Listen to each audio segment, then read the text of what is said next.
Okay, we're going to be looking up fault codes in Insight, or no, sorry, in the fault codes we got with Insight. We're going to look those up on quickserve now. So I've already logged in, put the engine serial number in. I know it's hard to see this on video, but I'm going to go up to the top and click Service. Okay. Now, this bottom row here, about the third one over, is Fault Code Search. So I'm going to hit that. Now it brings up a little box here. It's got remove over to the side if you mess up, but you put your fault codes in that you pulled. So our first one is 095.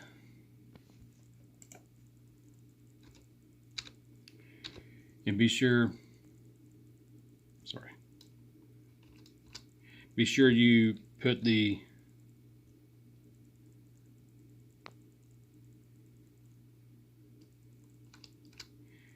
leave the 0 off, or it will tell you that's not a valid code. So if it has a 0 in front of it because they're a 4-digit code, you leave that off. So as soon as I put that one in, it told me what Insight told me about the coolant level sensor 1 circuit.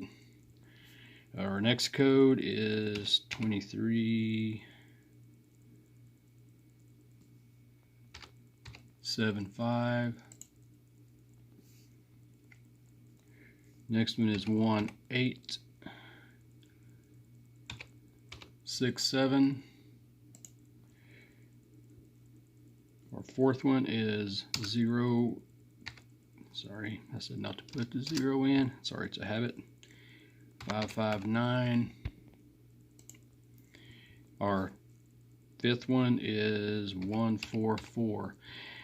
Now I've been in vehicles that's had like 17, 19, 25 different codes, some of our school buses. So if you have more, there's a box at the bottom that says add more fault codes, and you can put more in. Once you've got all your fault codes entered, I know this is very hard to see on this video, but it gives you two options here: add more fault codes or analyze. So once you hit analyze, it's going to tell you in order and prioritize which one of these codes you should fix first. We have the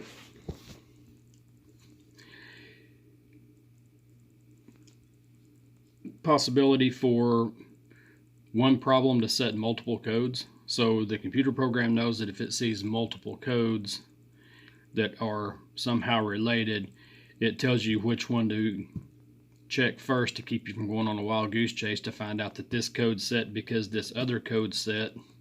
So it prioritizes them in order, so you troubleshoot them in that order to find your problem. So over here on the side, it's got the order 1, 2, 3, 4. And it tells you that this one that we put in 1867 is a related fault code. So we don't even look at that one because it's just related to one of these, to this 2375 over here. And that's why we put it in this analyzer, to make sure that we are being most efficient with diagnosing it. So it says do this one first. So if I click on that fault code and it's highlighted in red on that priority thing, up here it gives me what the code is, that it's an amber. Tells me the reason that code sets is a high signal voltage detected at the EGR temperature circuit. The effect is possible reduced engine performance. It shows me the sensor, the numbers on the sensor to tell me which wire is which. It tells me where it goes to on the computer harness. If I go down farther, of course I can make that larger if I need to. It tells me a description. It tells me exactly what that sensor does, how it does its job. Okay. So this is how we diagnose. We look at it and see, okay, what's the circuit description here? What all's going on? The next one down is component location. It tells me exactly where it's located at. So if I need to go look at that sensor to see if it's damaged or the wiring, I can go right to where it's at. It's going to tell me that. Below that is conditions for running the diagnostics. It tells me when it runs that diagnostic is continuously when the key switch is on. Sometimes we have a diagnostic that only runs certain times, so it's sometimes useful in diagnosing. We have conditions for setting the fault code. It says what has to happen before that code can be set. So that's important information to know as well. Action taken when the fault code is active. It says what happens, what lights come on, what the ECM may do. So a default value for the exhaust gas recirculation temperature reading is used. So it looks at some other temperature sensors and kind of makes up a default to keep the engine functional. Anyway, there's a bunch of stuff listed here, so it will tell you what other features may be disabled. That's why sometimes it's a related fault, because it was disabled because of this fault, so it's going to set another fault. Conditions for clearing the fault code. Tells you what has to happen for it to be reset.